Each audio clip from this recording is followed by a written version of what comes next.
this YouTube program. Let's learn together by reading the President's Dharma Talk of April issue. Okay, shall we start? I learned much about faith from the President this month. The sentence that caught my eye was the last part of in the first half. Faith means believing in and following as sacred guidance for personal growth, a way of life learned from the teaching of the God one follows or from the Buddha. And one way to creatively put this faith to use is through the bodhisattva practices we perform in our daily lives. This month, I would like to deepen my understanding of this phrase by chewing on it and savoring it. There was a phrase that I was told by someone a long time ago: faith leads my life. Even now, it is a phrase that has left a deep impression on me. In other words, to put it another way, the life of a person who has received faith is controlled by the faith. Then the life of a person who has not yet received faith is controlled by their own selfish desires. And the life of a sage who has attained enlightenment is controlled by wisdom, that is, the power to see things as they truly are. By comparing these three, I would like to get a taste of faith-guided life. Buddha was born as a prince of the Shakya crown and lived a life of privilege. However, no matter how privileged one's life may be, everyone, without exception, must eventually grow old, fall ill, and die. This was the source of Siddhartha's worries as a prince, and is said to have motivated his decision to leave home and become a monk. After undergoing ascetic practices, he attained enlightenment and acquired the wisdom to see things as they indeed are, and he resolved the suffering of old age, illness, and death. One of the disciples who had heard that Buddha has solved his illness asked, "Doesn't Buddha get sick?" The answer to this question was, "I will receive the first arrow, but not the second." Since Buddha was also human, he would suffer physical pain if he became ill. That is, he would receive the first arrow. However, he would not receive the second arrow, which is the many secondary mental sufferings that arise as a result of illness, such as, why did I have to become ill like this? And what will happen to my life from now on, having become ill like this? In Buddhism, people like this are called saints. For a saint, wisdom controls their life. Now, how about us? How do we deal with the second arrow that is flying toward us daily? I look forward to the feature article, Let's Shine, the Temple Bulletin Board, published annually in the religious magazine that arrives at the office every month. There was an article related to the new coronavirus that has been shocking the world since 2020. There was a phrase that said, what was more frightening than the coronavirus was human being, said a drugstore clerk. When the mask ran out, customers could not obtain infection prevention masks anywhere, and they took out their frustration on the clerk. It was as if they had received a second arrow. Rather than suffering from the new coronavirus infection, the first arrow, we are suffering from the anxiety infection. We are driven to seek masks, greed, and lash out at others out of frustration and being unable to get masks, anger.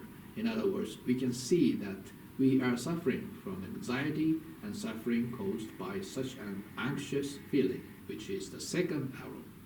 The term Bonno refers to the mental process that trouble and afflict our mind and bodies, such as greed, anger, and stupidity, a state of being unable to make correct judgment.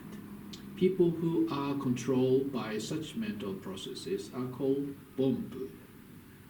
There were also some other more cynical comments on the temple notice board. For example, I am an ordinary person. I have not yet become aware of this. As you may have already guessed, this is an adaptation of the opening line of the novel by the Meiji-era literary giant Natsume Soseki. I am a cat. I have not yet been given a name. It means that although he is ordinary, he is unaware of this.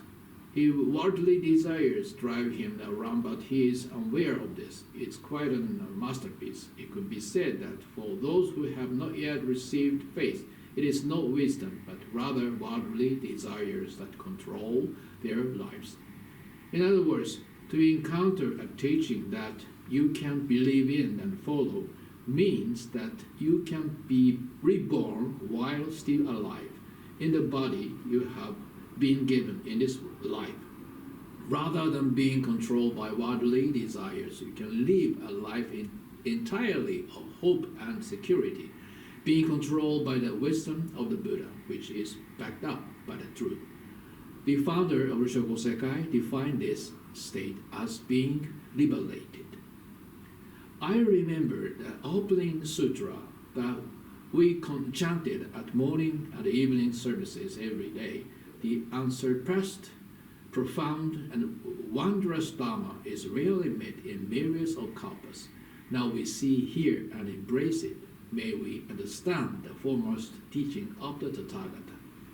The thought I'm telling myself is quiet vow to develop a sensitivity that will not simply read the words of sutra quickly, but will accept with gratitude the fact that I have been able to encounter the teaching and use this to improve myself. I think that the way of life of a bodhisattva naturally emerges from the fact that there is a firm core of the way of life that is not swayed by the changes of the times or the environment. The founder Niwado said, even if you force yourself to believe in the teachings, true faith will not be born. If you accept the teachings as something to be grateful for, wisdom will well up within you without realizing it, and pure faith will be born. This is what faith is like. If the ultimate perfected form of humanity is called Buddha, then the Buddha must possess both true wisdom that knows the true nature of all things and compassionate wisdom that seeks to save all living beings. The founder said, this is the teaching of seeking enlightenment for oneself and saving all living beings. For an ordinary person to reach this state, he or she must have faith in wisdom that responds to these two types of wisdom and the sensitivity that allows him or her to accept them with a heart that says, oh, how wonderful. Therefore, if we understand the mind of Buddha, I think that he wants to bestow these types of wisdom on all bodhisattvas, that is, all human beings. Finally, I am reminded of a following sentence from the Nibbana Sutra. If you have faith but no understanding, you will increase your ignorance. If you have understanding but no faith, you will increase your wrong views. Faith and understanding are the basis of all action comes back to my mind. As I continue to practice Buddhism, I hope to deepen my understanding of the Buddha's teaching and at the same time nurture my religious sensitivities. I hope that people swept away by their passions, such as those who take part in illegal jobs, will realize their foolishness and weakness, and that brighten society where such things are swept away and disappear will become a reality. Okay, that's all for today. Thank you for watching. I hope you have a nice day today. So bye for now. See you next time.